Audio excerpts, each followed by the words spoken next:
삶으로 다시 떠오르기. 에크하르트 톨레. 6장. 감옥으로부터 탈출. 고통체에서 우리를 해방시키는 것들. 고통체로부터의 자유는 자신이 고통체를 가지고 있음을 깨닫는 일로부터 시작된다. 그런 후에 더 중요한 것은 충분히 현재의 순간에 머무르는 능력, 충분히 깨어있는 능력이다. 그럼으로써 고통체가 활성화될 때 부정적인 감정이 심하게 흘러들어오는 것을 느끼고 자신 안에 있는 고통체를 알아차리는 일이다. 그렇게 알아차릴 수 있다면 그 고통체는 더 이상 당신인 척하며 살아가거나 당신을 통해 자신을 재생시키는 일이 불가능하다. 의식적으로 현재의 순간에 존재하는 것만이 고통체와의 동일화를 끊을 수 있다. 당신이 동일화되지 않으면 고통체는 더 이상 당신의 생각을 조종할 수 없으며 당신의 생각을 먹이 삼아 스스로를 재생시킬 수 없다. 대부분의 고통체는 처음에는 잘 사라지지 않지만 당신이 고통체와 생각의 연결을 끊어버리면 고통체는 에너지를 잃기 시작한다. 당신의 생각은 이제 감정의 먹구름이 드리워지는 것이 중단된다. 현재의 감각 지각이 과거에 의해 왜곡되지 않는다. 그러면 고통체에 갇혀있던 에너지가 주파수가 바뀌어 이 순간의 존재함으로 변형된다. 이런 방식으로 고통체는 깨어있는 의식을 위한 연료가 된다. 그런 까닭에 우리의 행성에서 가장 지혜롭고 최고의 깨달음을 얻은 인물들 대부분은 한때 무거운 고통체를 지니고 있었다. 당신이 무엇을 말하고 어떤 일을 하고 어떤 얼굴을 세상에 보여주려고 하든 관계없이 당신의 마음 상태와 감정 상태를 숨길 수는 없다. 인간은 누구든지 자신의 내면 상태에 해당하는 에너지장을 내뿜는다. 그리고 대부분의 사람들은 비록 무의식적으로만 느낄지 모르지만 상대방이 내뿜는 에너지를 감지할 수 있다. 다시 말해 자신은 알지 못하는 상태에서 그것을 감지하지만 상대방을 어떻게 느끼고 어떻게 반응하는가가 그것에 의해 크게 좌우된다. 어떤 사람들은 누군가를 처음 만났을 때 대화를 나누기도 전에 매우 분명하게 그것을 알아차린다. 하지만 잠시 후에는 말과 언어들이 그 관계를 점령하고 말과 함께 그들이 연기하는 역할들이 등장한다. 그렇게 되면 관심이 생각의 영역으로 옮겨가서 상대방의 에너지장을 감지하는 능력은 급격히 줄어든다. 그럼에도 불구하고 무의식 차원에서는 여전히 느낀다. 고통체가 무의식적으로 더 많은 고통을 찾는다는 것, 즉 무언가 나쁜 일이 일어나기를 기다리고 있다는 것을 깨달으면 많은 교통사고들이 그 시점에서 고통체가 활성화된 운전자에 의해 일어난다는 사실도 이해할 수 있을 것이다.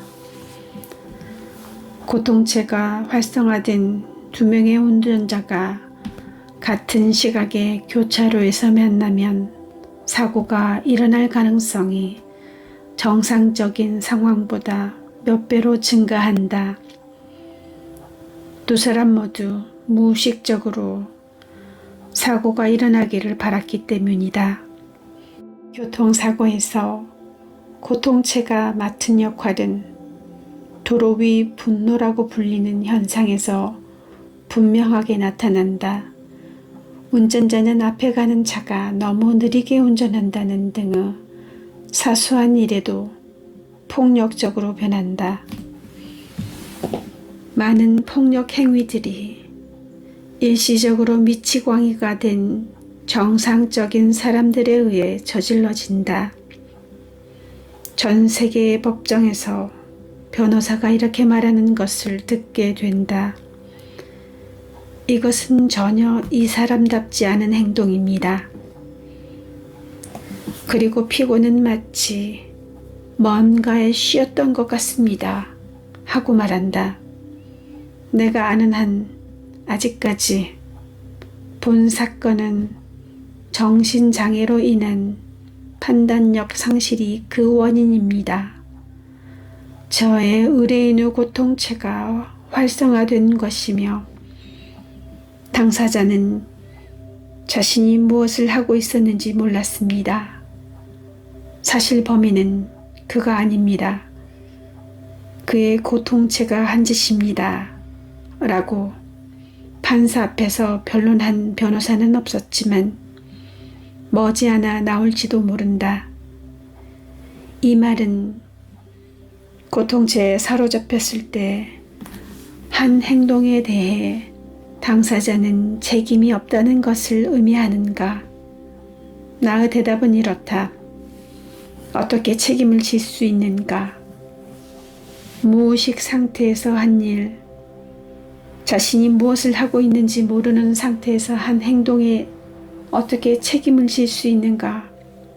하지만 더 넓은 관점에서 보면 인간 존재는 깨어있는 의식을 가진 존재로 진화하도록 운명 지어져 있으며 진화하지 못한 사람은 당연히 자신의 무의식적인 행동의 결과로 고통받는다. 그러한 사람들은 우주의 진화라는 충동으로부터 벗어나 있는 것이다. 그런데 이 견해마저도 부분적으로만 진리일 뿐이다. 더 높은 시각에서 바라보면 우주의 진화에서 이탈하는 것은 불가능한 일이다. 인간의 무의식과 그것이 만들어내는 고통까지도 진화 과정의 일부이다. 끝없는 고통의 악순환을 더 이상 견딜 수 없게 되면 당신은 깨어나기 시작할 것이다. 그러므로 더 넓은 그림에서는 고통체 역시 그 나름의 존재 가치가 있다. 이 순간의 존재함. 30대 여성이 나를 만나러 왔다. 처음 만났을 때 인사만으로도 이미 그녀의 미소 띤 얼굴과 공손한 태도 뒤에 가려진 고통이 전해졌다.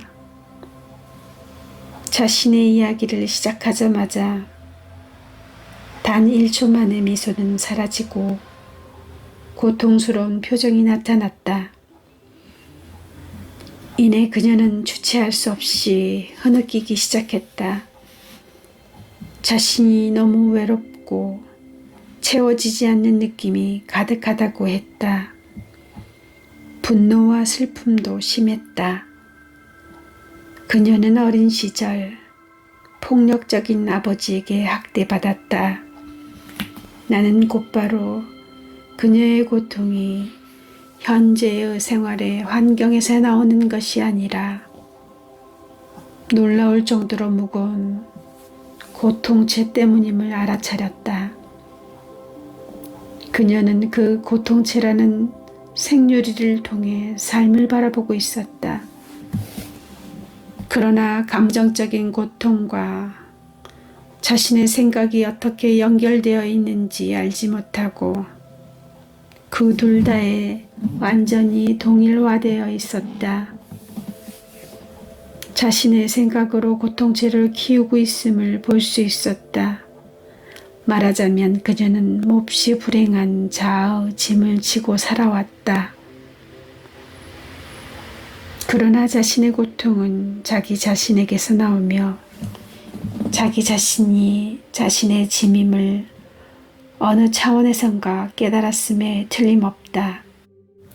그녀는 깨어날 준비가 되어 있었고 그래서 나를 찾아온 것이었다. 나는 그녀가 몸 내부에 있는 느낌으로 관심을 집중하도록 유도하고 불행한 생각과 불행한 인생 이야기라는 생유리를 통하지 말고 직접 그 감정을 느껴보라고 요청했다. 자신은 불행으로부터 벗어나는 방법을 배우러 온 것이지 불행 속으로 들어가기 위해 온 것이 아니라고 그녀는 말했지만 마지못해 내가 하라는 대로 했다. 이윽고 눈물이 흘러내리고 그녀의 몸이 떨리기 시작했다. 내가 말했다. 그것이 지금 이 순간에 당신이 느끼는 것입니다. 그것이 지금 이 순간에 당신이 느끼는 것이라는 사실은 어떻게도 할 수 없습니다. 그렇다면 이런 건 싫다. 그렇지 않은 상태가 되고 싶다는 생각을 중단하고 그런 생각을 한다 해도 이미 있는 고통에 더 많은 고통이 첨가될 뿐이니까 이것이 지금 자신이 느끼는 것임을 완전히 받아들일 수는 없습니까? 그녀는 잠시 조용히 있다가 갑자기 고개를 들더니 금방이라도 일어나 돌아갈 것 같은 모습으로 화를 내며 말했다. 아니요, 난 이것을 받아들이고 싶지 않아요. 내가 되물었다. 그렇게 말하는 건 누구인가요? 당신인가요? 아니면 당신 안에 그 불행인가요? 불행한 자신에 대해 생각하고 불행해지는 것 또한 불행을 쌓는 일이라는 걸 볼 수 없습니까? 그녀는 다시금 침묵했다. 내가 말했다. 당신에게 지금 무엇을 하라는 것이 아닙니다. 하지만 그 느낌들이 그곳에 있도록 허용하는 것이 가능한가 묻고 있는 것입니다. 이상하게 들릴지도 모르지만 바꿔 말하면 이런 것입니다. 당신이 자신의 불행에 대해 신경 쓰지 않는다면 그 불행은 어떻게 될까요? 그것이 알고 싶지 않은가요? 그녀는 잠시 당황한 듯 하더니 1분여 동안 말없이 앉아 있었다. 나는 그녀의 에너지장에 갑자기 중요한 변화가 일어난 것을 눈치챘다. 그녀가 말했다. 이상하군요. 나는 여전히 불행하지만 그래도 그 불행 주위에 공간이 생긴 것 같아요. 예전만큼 그 불행을 중요하게 생각하지 않게 되었어요. 불행 주위에 공간이 생긴다는 표현을 들은 것은 그때가 처음이었다. 물론 그 공간은 현재의 순간에 경험하고 있는 것이 무엇이든 그것을 전면적으로 받아들일 때 생겨난다. 나는 그 이상은 많은 말을 하지 않고 그녀가 그 경험과 함께 하도록 해주었다. 이윽고 그녀는 이해했다. 자신 안에서 오랫동안 살아온 그 느낌, 즉 오래된 고통의 감정과 동일화되는 것을 중단하는 순간, 그리고 그것에 저항하는 대신 그것에 관심을 기울이는 순간, 그것은 더 이상 생각의 지배자가 되지 않는다는 것을, 그리고 마음속에서 만든 불행한 나라는 이야기와도 더 이상 섞이지 않게 된다는 것을, 그녀 개인의 과거를 초월한 새로운 차원이, 현존의 차원이 그녀의 삶 속에 들어온 것이다. 불행한 이야기가 없이는 불행해질 수 없기 때문에 그것으로 그녀의 불행은 끝이 났다. 그리고 그녀의 고통체에는 종말의 시작이었다. 감정 그 자체는 불행이 아니다. 감정의 불행한 이야기가 더해질 때만 불행이다. 우리의 상담이 끝났을 때 나는 또 한 명의 인간 존재 안에서 현존이 일어나는 것을 목격하게 되어 기뻤다. 우리가 인간 형상으로 존재하는 이유는 바로 의식의 차원을 세상으로 가져오기 위함이다. 또한 고통죄와의 싸움을 통해서가 아니라 그것에 의식의 빛을 가져옴으로써 그 고통체가 줄어드는 것도 나는 목격했다. 방문객이 떠나고 몇 분 뒤 전달할 것이 있어 한 친구가 찾아왔다. 그 친구는 방으로 들어서자마자 말했다. 여기서 무슨 일이 있었어? 무겁고 음울한 에너지가 느껴져 토할 것만 같아. 창문을 열고 향을 피우는 게 좋겠어. 나는 방금 전 여기서 매우 단단한 고통체를 가진 사람에게서 에너지의 심각한 분출을 목격했으며 지금 느끼는 것은 아마도 우리의 상담 도중 방출된 에너지의 일부일 것이라고 설명했다. 그러나 친구는 더 이상 들으려고도 머물려고도 하지 않고 가능한 한 빨리 떠났다. 나는 창문을 열어둔 채 근처의 작은 인도 식당으로 저녁을 먹으러 나갔다. 그 식당에서 일어난 일은 내가 이미 알고 있던 것을 재확인하는 결과가 되었다. 개인적으로 보이는 고통체도 어느 차원에서는 모두 연결되어 있다는 것이다. 그러나 그것이 이처럼 구체적인 형태로 확인되는 것에 대해 놀랄 따름이었다. 고통체에 돌아옴. 나는 테이블에 앉아 음식을 주문했다. 식당 안에는 다른 손님들도 몇 명 있었다. 근처 테이블에는 휠체어를 탄 중년 남자가 있었고 막 식사를 마친 참이었다. 그는 내 쪽을 흘낏 짧지만 강렬하게 쳐다보았다. 그리고 몇 분이 흘렀다. 갑자기 그 남자는 안절부절하지 못하고 진정하지 못하더니 몸이 뒤틀리기 시작했다. 종업원이 지업실을 치우러 왔다. 그러자 남자는 트집을 잡기 시작했다.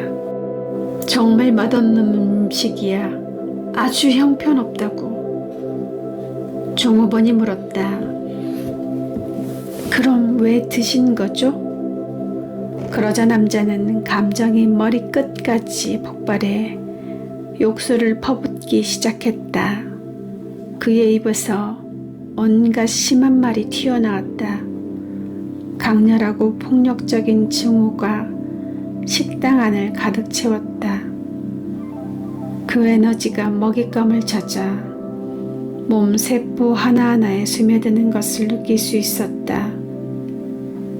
이제 남자는 더 다른 손님들에게까지 마구 소리를 지르고 있었다. 하지만 지금 이 순간에 강렬한 현존을 느끼며 그곳에 앉아있는 나에 대해서는 어쩐 일인지 전혀 모른 채 했다. 나는 인류 공통의 고통체가 돌아와서 이렇게 말하고 있는 것 같은 의심이 들었다. 너는 나를 물리쳤다고 생각하겠지만 봐라, 난 아직 여기 있어. 또한 아까의 상담에서 방출된 에너지장이 나를 따라 식당으로 와서 잘 맞는 진동 주파수를 가진 사람에게, 즉 무거운 고통체를 가진 사람에게 달라붙는 것이 아닌가 하는 생각도 들었다. 식당 매니저가 문을 열고 그냥 가세요, 어서 나가요 하고 말했다. 그 남자는 전동 휠체어를 타고 나갔다. 어안이 벙벙해진 손님과 종업원들을 뒤로 한 채, 그러나 1분도 되지 않아 그가 다시 돌아왔다. 고통체는 아직 끝장을 본 게 아니었다. 더 많은 것을 필요로 했다. 남자는 휠체어로 문을 밀어젖히고는 욕설을 퍼부었다. 여자 종업원이 그가 안으로 들어오는 것을 막으려고 하자 그는 휠체어를 전속력으로 앞으로 몰아 그녀를 벽에 꼼짝 못하게 밀어붙였다. 다른 손님들이 달려와서 그를 떼어내려고 시도했다. 비명과 욕설로 아수라장이었다. 잠시 후 경찰이 도착했다. 남자는 온순해졌고 어서 떠나라는 명령을 드렸으며 다시는 돌아오지 않았다. 다행히도 여자 종업원은 다리에 멍만 들었을 뿐 다친 데는 없었다. 사태가 진정되었을 때 매니저가 내 테이블로 오더니 반쯤 농담인 것처럼, 그러나 직감적으로 어떤 연관을 느낀 것처럼 이렇게 말했다. 혹시 당신 때문에 이 모든 소란이 일어난 것 아닌가요? 아이들의 고통체. 아이들의 고통체는 우울과 내향성으로 나타나는 경우가 많다. 아이는 시무룩해지고 접촉을 거부하며 인형을 안은 채 구석에 꼼짝 않고 앉아있거나 엄지손가락을 빤다. 아이들의 고통체는 또한 발작적으로 울음을 터뜨리고 난동을 부리는 형태로도 나타날 수 있다. 날카롭게 울부짖고 바닥을 뒹굴거나 파괴적이 된다. 원하는 것이 방해받으면 쉽게 고통체가 폭발하는 계기가 되고, 발달 중인 에고 속에서는 원하는 힘이 더 강하다. 조금 전까지는 천사 같았던 아이가 단 몇 초 사이에 작은 악마로 변신하면 부모는 이해할 수 없는 눈으로 바라보는 수밖에 없을 것이다. 이 모든 불행이 대체 어디서 오는 것일까 하고 의아해할 것이다. 많게든 적게든 그것은 아이가 공유하는 인류의 집단 고통체의 일부이며, 그 집단 고통체는 인간 에고의 기원으로까지 거슬러 올라간다. 그러나 아이는 이미 부모의 고통체로부터 나오는 고통을 흡수했을 수도 있고, 그렇다면 부모는 아이에게서 자신들 안에도 있는 것의 반영을 볼지도 모른다. 특히 예민한 아이는 부모의 고통체에 영향을 받기 쉽다. 부모의 정신 이상적인 드라마를 눈앞에 보는 것은 견디기 힘든 감정적 고통의 원인이 되며, 예민한 아이는 종종 무거운 고통죄를 지닌 어른으로 성장한다. 부모가 자신들의 고통죄를 숨기려고 하면서 아이 앞에서는 싸우지 말자 라고 말해도 아이는 속지 않는다. 부모가 정중하게 대화를 나누어도 그 가정은 부정적인 에너지가 가득하다. 억압된 고통죄는 특히 해로우며 드러내놓고 활동하는 고통죄보다 훨씬 독성이 강하다. 그 정신적인毒은 아이에게 흡수되어 아이의 고통죄까지 발달시킨다. 어떤 아이의 경우에는 매우 무의식적인 부모와 살고 있는 동안 잠재의식 속에서 애고와 고통죄에 대해 배우는 수도 있다. 부모가 둘 다 애고와 무거운 고통죄를 가진 한 여성은 나에게 고백하기를 그녀의 부모가 서로에게 소리를 지르고 욕을 할 때마다 그들을 바라보며 자주 이렇게 생각했다고 한다. 이 사람들은 제정신이 아니야. 나는 어쩌다 이런 곳에 있게 됐지? 비록 그들은 사랑하긴 했지만 그런 생각이 드는 건 어쩔 수 없었다. 그녀는 어린 시절 이미 그런 식의 삶이 제정신이 아님을 알아차렸다. 그 알아차림 덕분에 부모로부터 흡수하는 고통의 양이 줄어들었다.